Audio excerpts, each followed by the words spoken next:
Bien, bonjour à tous, je fais cette petite vidéo pour expliquer comment déterminer la longueur développée d'une pièce pliée. Alors, il faut savoir qu'avant pliage, on a besoin de connaître la longueur développée de notre pièce. Donc ici, nous avons un plan avec les caractéristiques de notre pièce pliée. D'accord? Moi, ce que j'ai besoin de connaître, c'est cette pièce, mais avant pliage. D'accord? Donc avant pliage, je vais bien avoir une pièce de cette forme-là. D'accord, je vais avoir un rectangle comme ceci. Voilà. Je vais avoir ici une pièce dont la largeur fait 41 mm que je retrouve ici. Voilà, 41 mm qui correspond à ma longueur de pliage.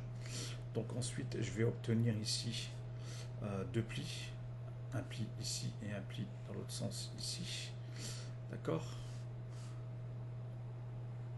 Et voilà, ma pièce, elle aura une certaine longueur développée que je vais appeler LD. Donc j'ai besoin de connaître ma longueur développée qui correspond en fait à toute cette pièce qui est là pliée. D'accord?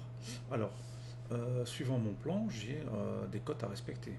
D'accord? Donc j'ai une cote qui fait 25. Ensuite j'ai une deuxième cote qui fait 50.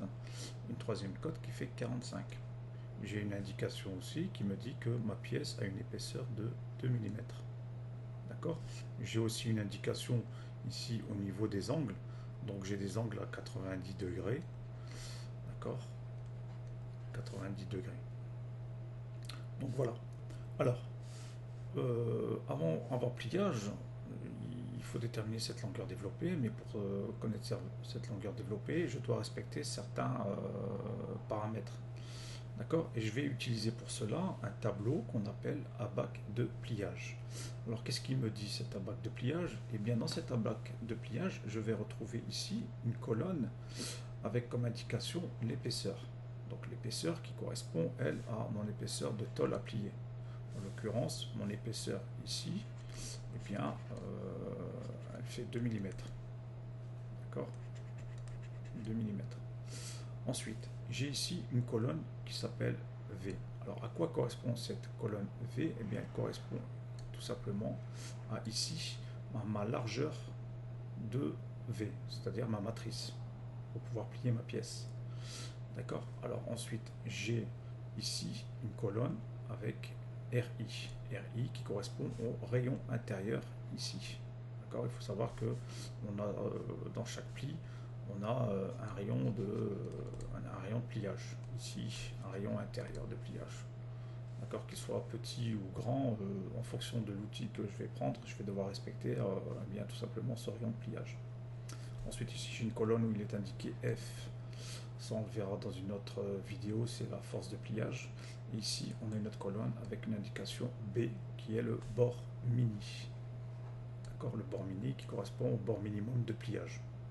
Ensuite, j'ai tout à droite ici un tas de chiffres, d'accord, avec comme appellation delta L. Donc, delta L, il faut savoir que c'est le correcteur de pliage, d'accord. Donc, je vais choisir un delta L, d'accord, un correcteur de pliage en fonction de mes plis. En l'occurrence, ici j'ai 90 degrés, donc je vais m'intéresser ici à la colonne 90 degrés. Alors, dans un premier temps, il faut déterminer le V en fait. À partir de mon épaisseur ici, vous voyez, j'ai 2 mm d'épaisseur à plier. J'ai ici ensuite dans ma colonne V, j'ai des largeurs de V qui vont de 10, 12, 16, 20, 25. D'accord? Donc il faut en choisir un. Alors pour bien choisir son V, il y a une formule qui dit que le choix du V, il faut prendre 8 fois l'épaisseur. D'accord? Donc 8 fois l'épaisseur. Ici, j'ai un V de 16 mm. D'accord? 16 mm. Alors, à partir de 2 mm, eh bien, je vais prendre le V de 16 mm. Donc voilà. Ensuite, pour mes angles de pliage, eh bien, je vais rentrer ici dans la colonne 90 degrés. D'accord? À l'intersection ici de mon V, je vais obtenir ici un delta L qui est égal à moins 4. Donc voilà, mon delta L, ici, est égal à moins 4. Alors, pour comprendre, j'ai un delta L de moins 4 que je dois appliquer ici au premier pli. Donc ici, j'ai un delta L de moins 4. Ici, j'ai un second pli, donc je vais appliquer un delta L de moins 4. Donc voilà. Alors, pour ensuite déterminer ma longueur développée, je sais que j'ai ma formule suivante qui me dit que longueur développée, c'est égal à la somme, d'accord, à la somme des côtes extérieures plus la somme des delta L. À partir de là, je vais appliquer cette formule et je vais dire que delta L est égal à la somme des côtes extérieures, donc 25 plus 50 plus 45 plus la somme des delta L. Donc j'ai un delta L au pli ici et j'ai un deuxième delta L ici au premier pli. Donc j'ai deux delta L. Donc plus 2 fois moins 4. D'accord? Donc maintenant je peux dire que la longueur développée de ma pièce est égale à 25 plus 50 plus 45, qui me fait un total de 120, plus 2 fois moins 4, moins 8.